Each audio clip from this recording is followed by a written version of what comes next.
29 मार्च 2025 शनिवार। पहला पाठ नबी होसिया का ग्रंथ अध्याय 6 पद संख्या 1 से 6। आओ हम प्रभु के पास लौटें। उसने हमको घायल किया, वही हमें चंगा करेगा। उसने हमको मारा है, वही हमारे घावों पर पट्टी बांधेगा। वह हमें 2 दिन बाद जिलाएगा, तीसरे दिन वह हमें उठाएगा और हम उसके सामने जीवित रहेंगे। आओ हम प्रभु का ज्ञान प्राप्त करने का प्रयत्न करें। उसका आगमन भोर की तरह निश्चित है। वह पृथ्वी को सींचने वाली हितकरी वर्षा की तरह हमारे पास आएगा। हे इफ्राइम, मैं तुम्हारे लिए क्या करूं? हे यहूदा, मैं तुम्हारे लिए क्या करूं? तुम्हारा प्रेम भोर के कोहरे के समान है, ओस के समान जो शीघ्र ही लुप्त हो जाता है।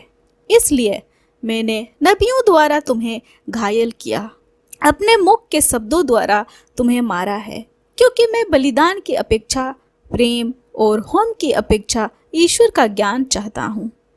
यह प्रभु की वाणी है। ईश्वर को धन्यवाद। भजन। अनुवाक्य। मैं बलिदान नहीं बल्कि प्रेम चाहता हूँ। हे ईश्वर, तू दयालु है, मुझ पर दया कर।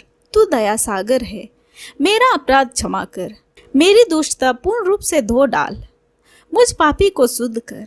अनुवाक्य। मैं बलिदान नहीं बल्कि प्रेम चाहता हूँ।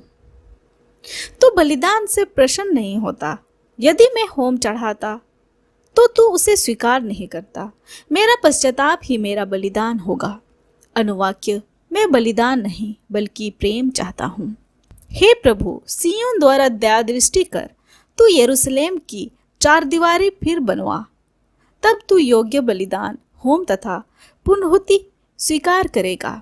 अनुवाक्य। मैं बलिदान नहीं बल्कि प्रेम चाहता हूँ। जय घोष। अपना हृदय कठोर न बनाओ, प्रभु की वाणी पर ध्यान दो। संत लूकस के अनुसार आज का पवित्र सुसमाचार अध्याय 18 पद संख्या 9 से 14। कुछ लोग बड़े आत्मविश्वास के साथ अपने को धर्मी मानते और दूसरों को तुच्छ समझते थे। यीशु ने ऐसे लोगों के लिए एक दृष्टांत सुनाया। 2 मनुष्य प्रार्थना करने के लिए मंदिर गए, एक फरीसी और दूसरा नाकेदार। फरीसी तन कर खड़ा हो गया और मन ही मन इस प्रकार प्रार्थना करने लगा। हे प्रभु, मैं तुझे धन्यवाद देता हूँ कि मैं दूसरे की तरह लोभी, अन्यायी, व्यभिचारी नहीं हूँ और ना इस नाकेदार की तरह ही। मैं सप्ताह में 2 बार उपवास करता हूँ और अपनी सारी आय का 10वांश चुका देता हूँ। नाकेदार कुछ दूरी पर खड़ा रहा। उसे स्वर्ग की ओर आंख उठाने तक का साहस नहीं हो रहा था। वह अपनी छाती पीट पीट कर यह कह रहा था, हे ईश्वर, मुझ पापी पर दया कर। मैं तुमसे कहता हूँ, वह नहीं बल्कि यही पाप मुक्त होकर अपने घर गया। क्योंकि जो अपने को बड़ा मानता है वह छोटा बनाया जाएगा, परंतु जो अपने को छोटा मानता है वह बड़ा बनाया जाएगा। यह हमारे प्रभु यीशु ख्रिस्त का सुसमाचार है। ख्रिस्त की जय।